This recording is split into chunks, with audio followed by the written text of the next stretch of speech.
Bismillahirrahmanirrahim. Assalamualaikum warahmatullahi wabarakatuh. Yang terhormat Bapak Fuad Muhammad Zain dan teman-teman di kelas 3 yang berbahagia. Marilah kita panjatkan puji syukur atas kehadirat Allah Subhanahu wa taala yang telah melimpahkan rahmat dan karunia-Nya. Sebelumnya, izinkan saya untuk memperkenalkan kelompok kami terlebih dahulu. Yang pertama, Rina Puspitasari dengan NIM 202111322. Yang kedua, Amrilia Al-Adawiyah dengan NIM 202111331. Yang ketiga, Alimatus Sa'diyah dengan NIM 202111342. Kami akan sedikit menjelaskan mengenai Khawlan Sadidah. Untuk selanjutnya langsung saja kepada pembahasan materi.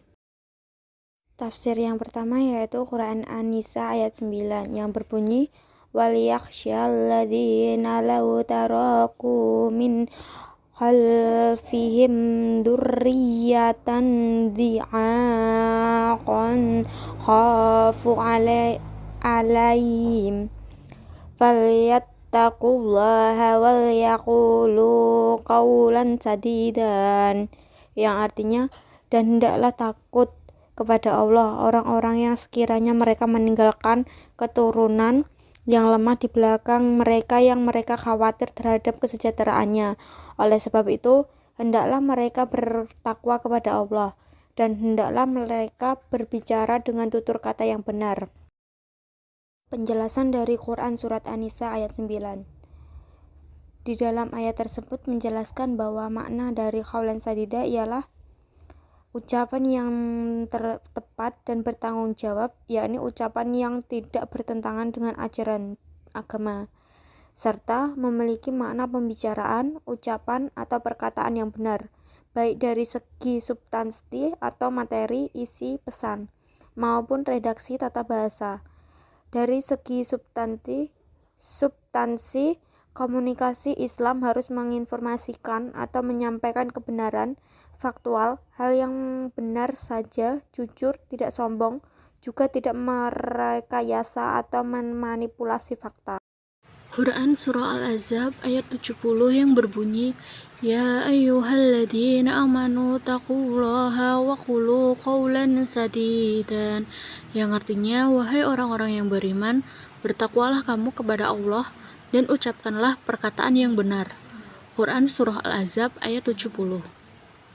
Di dalam Quran Surah Al-Ahzab ayat 70 menjelaskan tentang haulan sadidan yang tepat akan timbul dari hati yang bersih, sebab ucapan adalah gambaran dari apa yang ada di dalam hati.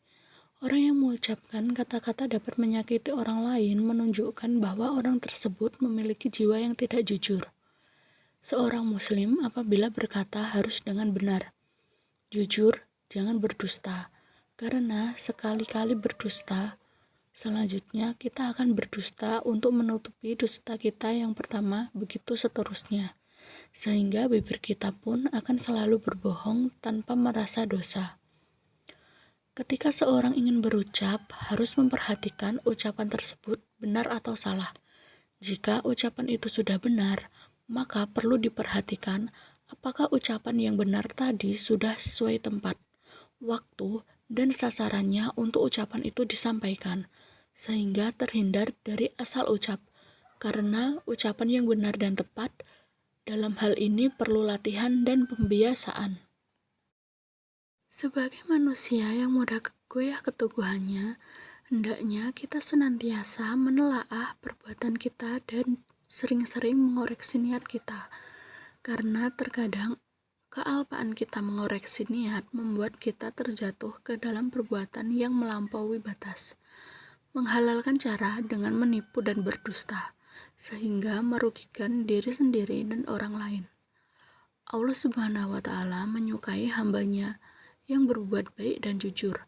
Allah juga menyukai keindahan sehingga menyuruh kita senantiasa membaguskan diri dan niat kita, melarang kita menampakkan aib, dan menganjurkan untuk tidak berkata sesuatu kecuali yang baik-baik saja melalui sabda nabinya. Tidak ada yang salah dari berbuat baik di depan orang lain. Akan tetapi, jangan sampai hati kita dipenuhi sifat jelek dari dusta dan riya. Larangan berdusta dan melakukan kebohongan telah disampaikan di dalam Al-Quran Surah Al-Hajj ayat 30 yang berbunyi, Dzalika wa may yu'azzim hurumatillahi wa huwa khairul lahu inda rabbih wa uhillat lakumul an'amu illa ma yudla alaikum fajtanibur rijsa minal awsani wajtanibu qaulaz zur, yang artinya demikianlah perintah Allah, dan barang siapa mengagungkan apa yang terhormat di sisi Allah maka itu lebih baik baginya di sisi Tuhannya.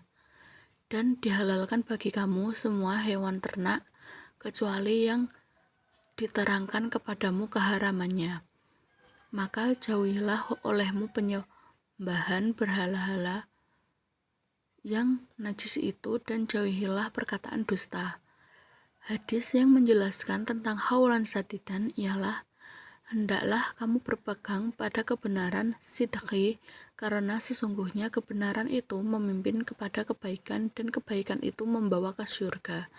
Hadis riwayat muttafaq alaih. Katakanlah kebenaran walaupun pahit rasanya. Hadis riwayat Ibnu Hibban.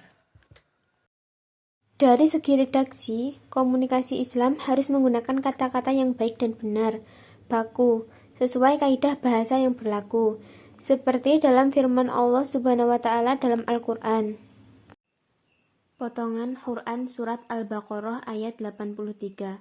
Wa qulu linnasi husna wa aqimus sholata wa atuz zakah. Summa tawallaitum illa qalilam mankum wa antum muhridunas. Artinya, dan bertutur katalah yang baik kepada manusia. Laksanakanlah sholat dan tunaikanlah zakat. Tetapi kemudian kamu berpaling atau mengingkari, kecuali sebagian kecil dari kamu dan kamu masih menjadi pembangkang. Quran Surat Al-Baqarah ayat 83. Dalam Quran Surat Al-Baqarah ayat 83 tersebut menjelaskan bahwa kita harus bertutur kata yang baik kepada setiap manusia. Dan mengenai hal tersebut juga dijelaskan dalam hadis yang artinya, sesungguhnya segala persoalan itu berjalan menurut ketentuan. Hadis riwayat Ibnu Aksir dari Abdullah bin Basir.